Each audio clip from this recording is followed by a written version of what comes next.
Be cautious of life coaches or consultants that tell you that they are life coaches, but they haven't yet fully experienced life.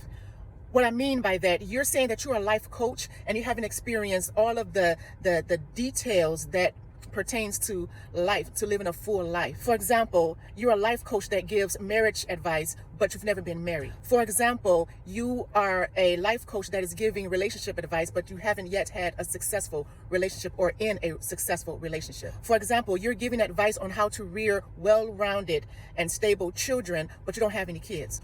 Now understand that I am not saying that this logic applies to all principles. It only applies to the principle of relational situations, meaning marriage relationships, dating relationships, children, family relationships. How are you to give the advice of these things and you haven't experienced it? There are so many nuances. There are so many things that pertain to having a successful marriage, successful relationship, building a successful business, for example, that you cannot transfer to someone if you have yet yourself never produced it.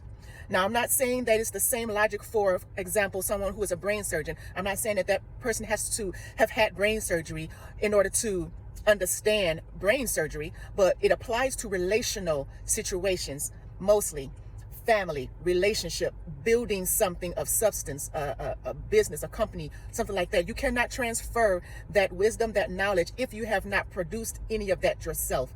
And so be very careful, because there's a lot of life coaches and consultants that are out here claiming that they're gurus of something that they haven't even experienced. They're giving you the textbook version of something, and then when you hit an experience or a situation that the textbook situation or the textbook explanation cannot fix or handle, don't have the answer to, what are you going to do then? So it's best to have a life coach or consultant that has the book smarts, the textbook understanding, and also life experience. You're not going to be able to top somebody who also has life experience and wisdom that comes along with the textbook. Look out for these life coaches that hasn't even experienced life and they're trying to give you some advice. I'm just saying, be cautious. I'm not trying to dog anybody, but be cautious.